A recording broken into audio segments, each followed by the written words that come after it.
Okay, today I am going to go through the first half of my head to toe assessment.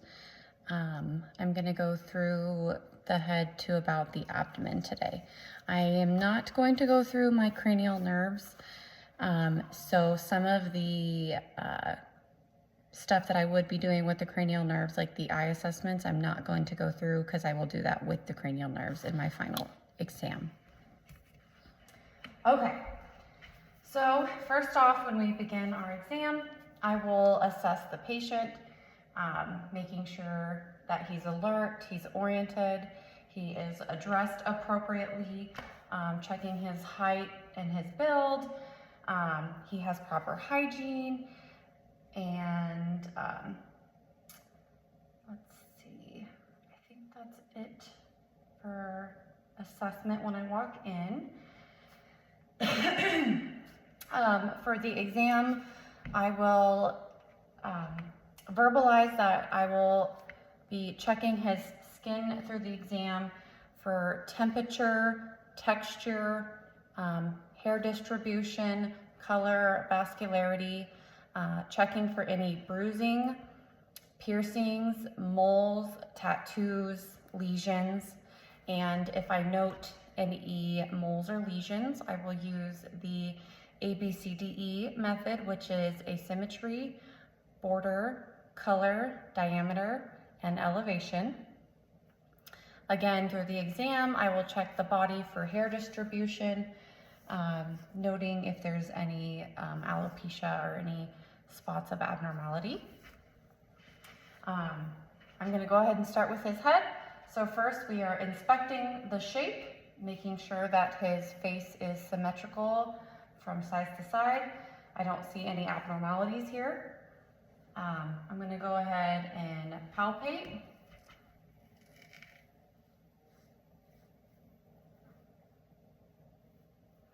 All right, and palpating for any masses or, tenderness.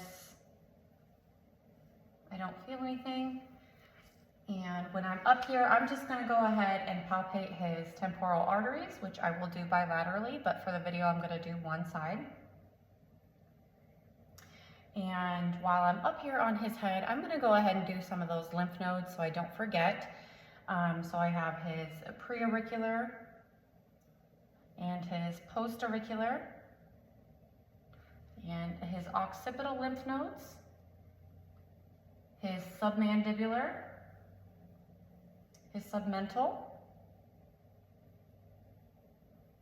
posterior cervical, anterior cervical. I have supraclavicular and infraclavicular. I didn't note any swollen lymph nodes or any of those tender. No. Okay. Going back up to his head, I checked his hair for distribution and color.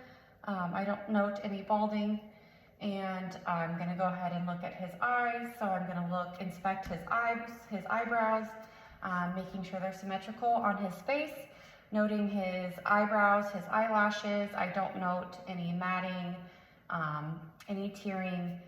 So I will go ahead and do I'm going to check his pupils.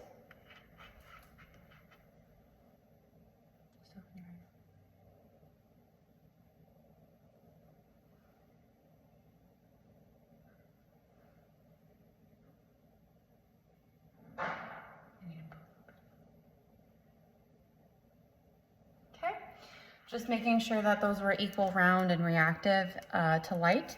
And I will go ahead and do my ophthalmoscopic exam. So I'm just going to use this as my ophthalmoscope. So I'm going to have you open your eye. I'm going to take this and put it to my right eye, looking into his right eye.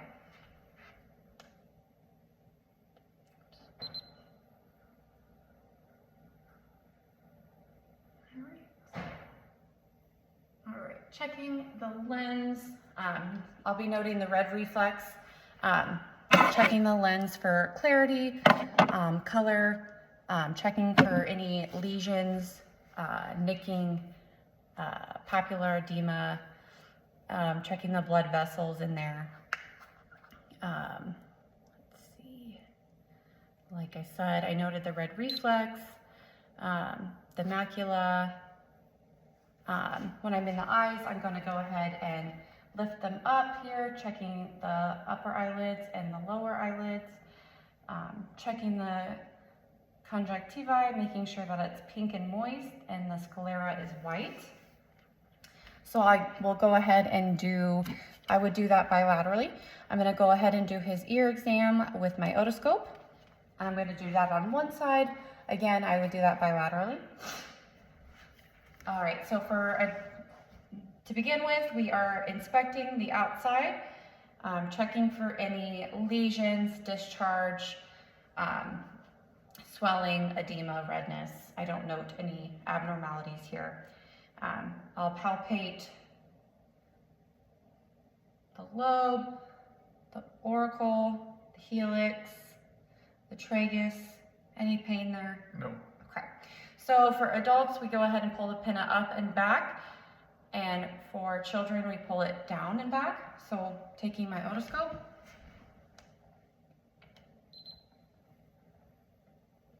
Going in, checking the canals here. So the canals are free from any foreign bodies, any cerumen. I can see the tympanic membranes. It is pearly gray. There's no bulging or perforations noted. Noting the bony prominences, the umba, the helix, and the canal.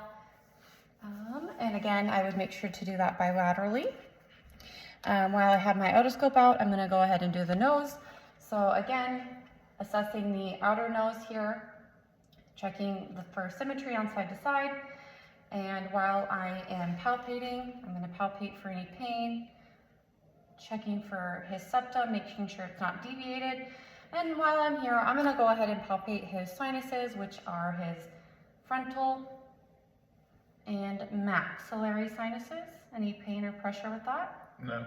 Okay, so I'll take my otoscope and I will insert, looking at the canal here, checking for any polyps, edema, and checking your turbinates, redness, swelling, checking to see if there's any discharge or, and checking to see the hair or if there's any abnormalities with the septum. It is midline. Okay, I will go ahead and use my pen light. I'm gonna go ahead and check the mouth. So starting with the outer mouth here, I'm checking the lips, making sure that they're not dry, cracked, or there's no lesions, bumps, or moles noted. I'll have you open. I'm gonna go and look. All right, looking on the inside here, we're checking the teeth for dentation, color, checking his hard and soft palates here. Stick your tongue out, say ah. All right, so we can see the uvula, it is midline, and I can see his tonsils. They are not swollen and they are +1.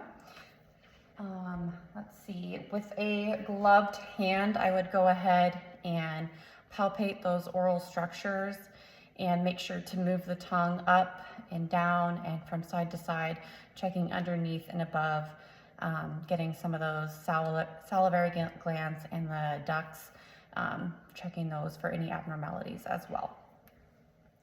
Okay, so we did the head and we did our lymph nodes from here up and we did our sinuses. I guess I will go ahead and do the neck. So I'm gonna have you just turn this way a little bit. So first, inspecting it, it doesn't look like there's any masses. I can feel that his trachea is midline. Any pain or tenderness with this? No. Okay. And I would be palpating for the thyroid. I could have him take a glass of water and take a little drink And when he swallows, that would allow me to feel that thyroid a little bit better. Checking for any goiters or swelling and edema.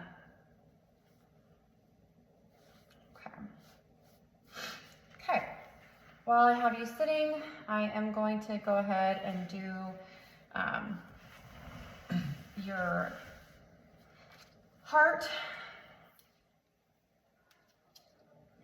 So with my patient, I would have his gown off so that way I could inspect his chest. Inspecting for any pulsations, heaves, thrills, lifts, things of that nature that would make me concerned for his heart rate.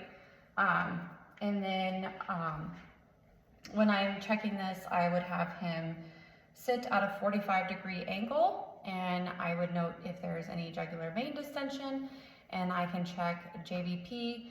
I will have you lay back.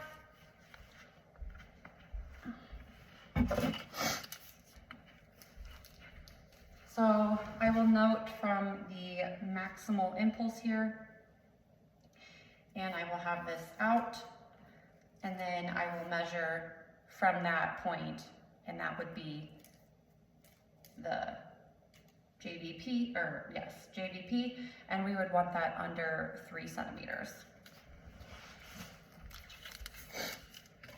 Okay, so I'm gonna go ahead and listen or palpate your heart here.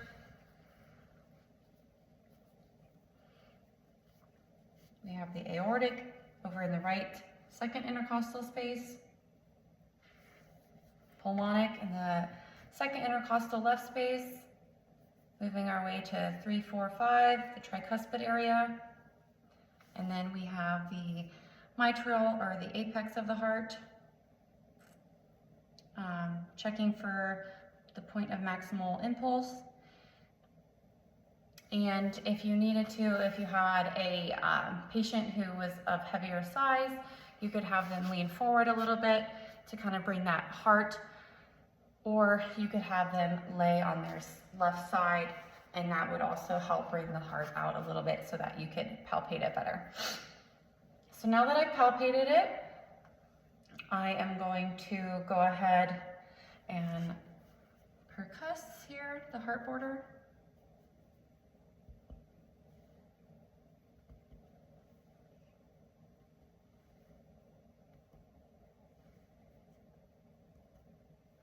Okay, I'm gonna go ahead and listen. Again, I'm gonna listen in the aortic, pulmonic, tricuspid, and mitral area, which is the second intercostal space on the right here.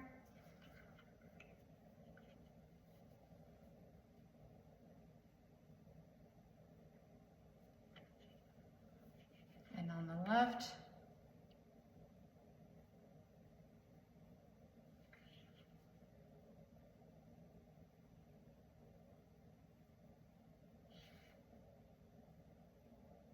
And then I will go ahead and do that with the bell as well.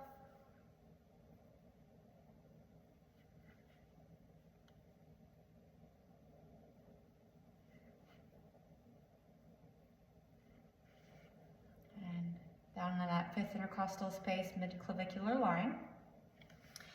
Okay, so for him, I did hear S1 and S2 are present. I did not hear S3 or S4. I did not hear any extra heart tones or murmurs. Okay, I will have you go ahead and actually, I'm gonna listen to your lungs. We'll do that real fast. So when I have my patient with his shirt off, like I said earlier, I will be checking his breathing, checking to make sure that he is not using any accessory muscles, you know, any retractions, nothing noted. He's not barrel chested, and he has normal rate and rhythm of breathing. And I will go ahead and listen. And for this video, I will have my patient take a breath every time that I place my stethoscope. He doesn't need to do that. I don't want him to pass out, but I will tell him that that's what I would be doing.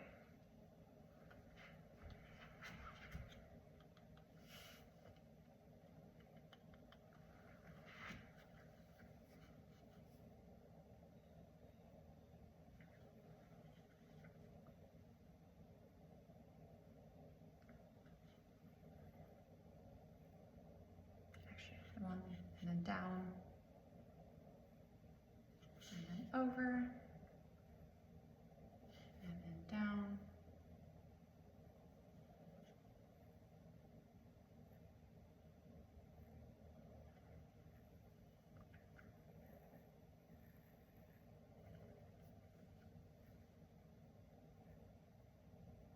All right, so making sure I'm checking 6 spots in the front, and I will be listening for any adventitious lung sounds, such as wheezing, crackles, rhonchi, anything that would make me concerned.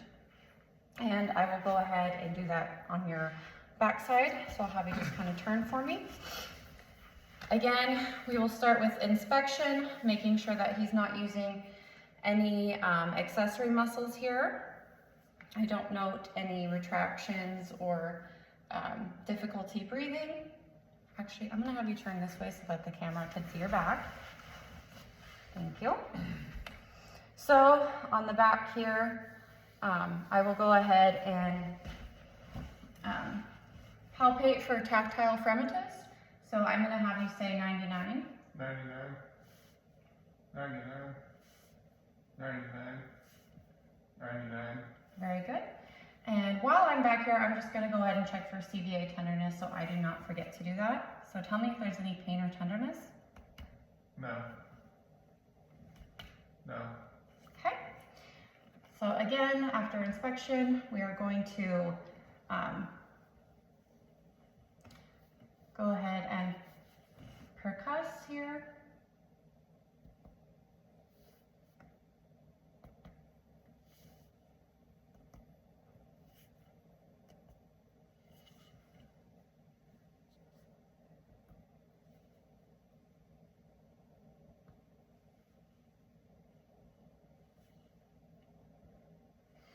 And on the back, I will go through the bony prominences on the front as well, but we have the scapula here. So we have mid-scapular line and our spinous process there. So making sure I am going to listen. Again, every time I touch the stethoscope to my patient, I would have him take a deep breath in.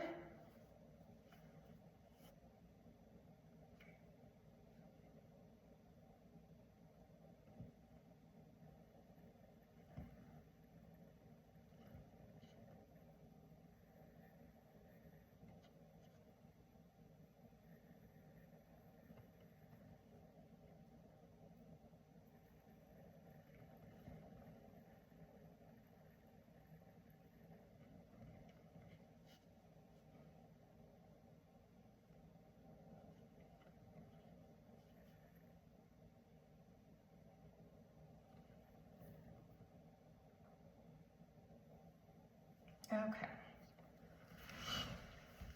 All right. And then I'll have you turn to the camera a little bit. So some of the bony prominences on the front that we want to be aware of is our clavicle, our xiphoid process, and our sternum. Our xiphoid process is down here, and our sternum, clavicle, sternal notch here. We have mid-clavicular line, mid-axillary line, anterior axillary line, and posterior axillary line. Okay, so I'm gonna go ahead and have you lay down for me.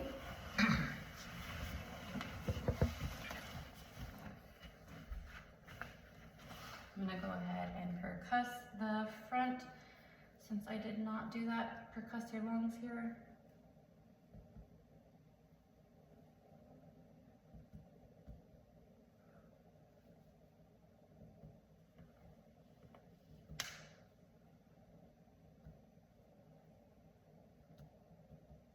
Okay. I'm going to inspect, so we're moving down to the abdomen here. I'm going to inspect your abdomen. He would again have his shirt off so then I can check for any pulsations, peristalsis movements, any hernias or muscle separations, I would have him lift his head to his chin, or lift his chin to his chest. That would show me if there's any diastasis recti. Thank you. Okay, so after inspection, we listen.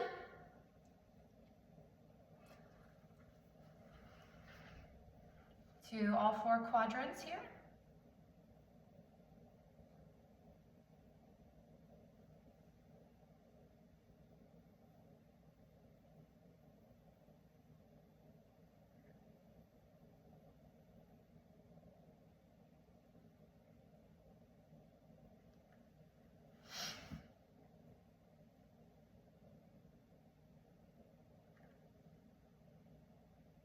All right, good. And that's just making sure we're hearing the like pinging and tinging of the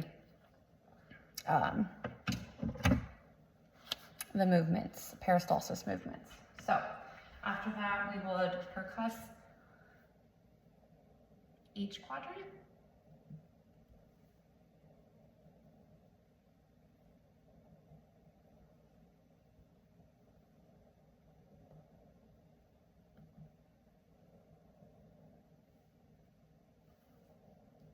Making sure we're checking for tympany versus dullness.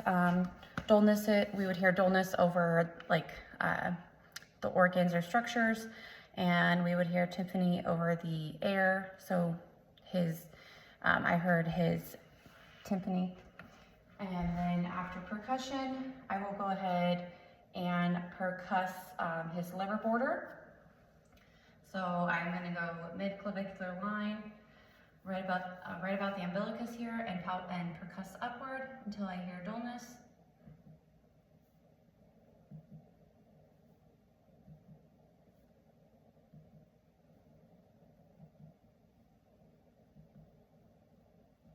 Okay, and then again, I can come down in between the ribs here.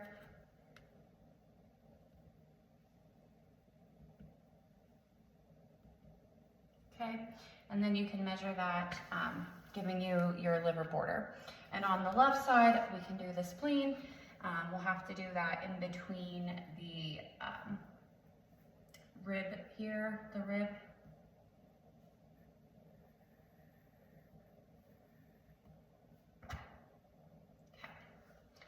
And I'm gonna go ahead and do light palpation, which is about 1 centimeter, and I'm gonna do that in all 4 quadrants here.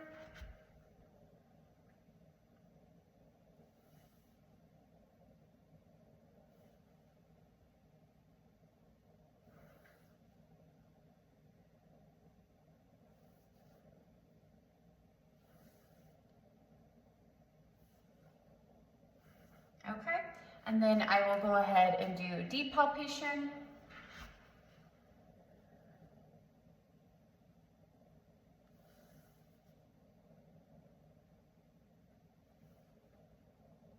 Asking the patient if there's any pain or tenderness. No. Okay, and I'm gonna go ahead and try to feel the liver border here, which I can use the hooking technique. Kind of just come underneath the ribs here, and I can have the patient take a deep breath in. Good. Sometimes that will bring the liver border down so that you can feel it, and we can do the same over here for the spleen. And take a deep breath in. Okay, and I do not feel his spleen, which would be considered normal. Normally you don't feel the spleen, otherwise it would be considered enlarged. And we also have the gastric bubble down here. I'm gonna go ahead and listen to my aorta, if I did not do that. So right above the umbilicus here is our aorta.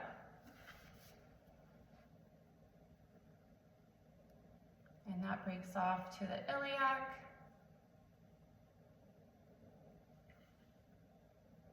And the renal arteries. And then down into our femoral arteries. And I would make sure to check that with both the bell and the diaphragm of my stethoscope, listening for any heaves or lifts. All right, and I'm gonna go ahead and palpate for your kidneys here.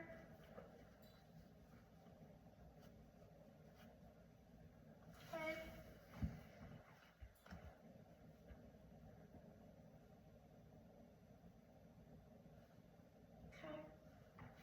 And while I'm here, we can demonstrate that we would feel for the femoral pulses, and we do have inguinal nodes down there as well. For the video, we will not be doing those, but we would want to make sure to do that on a real patient.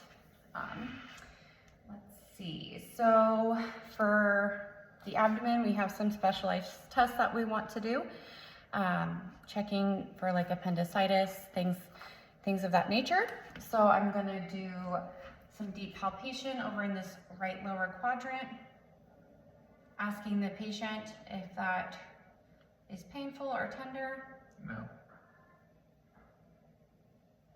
And then do release, press deeply and release, checking for rebound tenderness.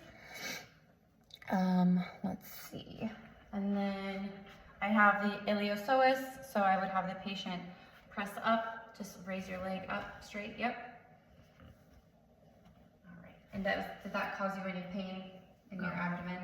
Okay, and then I'm gonna go ahead and press on the left side hard, and if the patient feels it on the right side, that could be an indication of appendicitis as well. Let's see, and then we press deeply down on the liver and have the patient take a deep breath. Okay, and if that would cause the patient to stop taking their deep breath, that would be of concern. Let's see.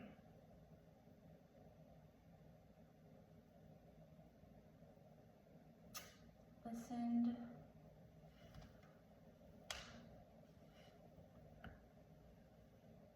I think that is it for my first half. So thank you.